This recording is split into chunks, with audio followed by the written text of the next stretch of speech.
Hello সবাইকে, happy new year. নতুন বছর সবার খুব ভালো কাটুক, আনন্দে কাটুক। তো আজকে আবার চলে এসেছি রঘুনাথপুরের রাজবাড়ির আড্ডাখানায়। নতুনভাবে আর আলাদা করে কিছু ইন্ট্রো দেওয়ার দরকার নেই। চলো সোজাসুজি এবার খাবারে যাওয়া যাক যে আজকে আমরা কী কী খাচ্ছি। চলো। বাঙালি মানেই খাদ্যরসিক, আর তারপরে যদি পিওরলি বাঙালিয়ানার খাবার হয় তাহলে তো শুধু একটা অজুহাত দরকার, মাঝে মধ্যে তো সেই অজুহাতটারও দরকার হয় না। এরকমই চলে আসা যায় রঘুনাথপুরের রাজবাড়ির আড্ডাখানায় খাবার খাওয়ার জন্য। যেহেতু বছরের প্রথম দিন, তাই প্রচণ্ড পরিমাণে ভিড় ছিল।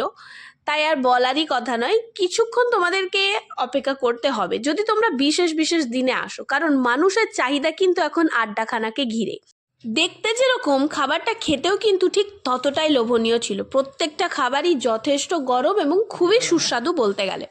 ভেতরের স্টাফিং নিয়ে তো কোনো কথাই হবে না, একদম পিওরলি ভেটকি মাছের, এবং তার সাথে যে সুস্বাদু গন্ধটা সেটাতেই মন ভরে যাচ্ছিল। এবার চলে এসছে আমাদের মেন কোর্স। এক্ষেত্রে তোমরা আলাকার্ট বা থালি সিস্টেম যে কোনোই প্রেফার করতে পারো।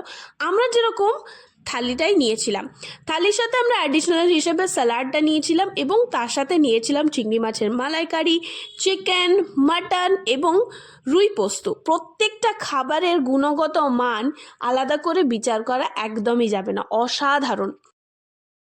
তবে আমি যেটা টেস্ট করেছিলাম চিংড়ি মাছের মালাইকারিটা দুর্দান্ত খেতে ছিল, এবং তার ওপর থেকে একটা ক্রিমের থিক লেয়ার ছিল, যেটা তোমরা এখনও ভিডিওয় বুঝতেই পারছো। যেটা টেস্ট আমি তোমাদেরকে এক্সপ্লেন করতে পারবো না। আর এটা জানতে হলে কিন্তু তোমাদেরকে রাজবাড়ির আড্ডাখানা গিয়ে প্রত্যেকটা খাবার টেস্ট করে দেখতে হবে। তাই তোমরাও যদি চাও বাঙালির হাতের বাঙালিয়ানা খাবার খেতে, তাহলে অতি অবশ্যই যেতে হবে কিন্তু রঘুনাথপুরের রাজবাড়ির আড্ডাখানায়। এক্ষেত্রে তোমরা জোম্যাটো বা সুইগিও কিন্তু করে নিতেই পারো। তো ব্যাস, আজকে এটুকুই। দেখা হচ্ছে কালকে নতুন আরও একটা ভিডিওর সাথে। টিল দেন সবাই ভালো থেকো।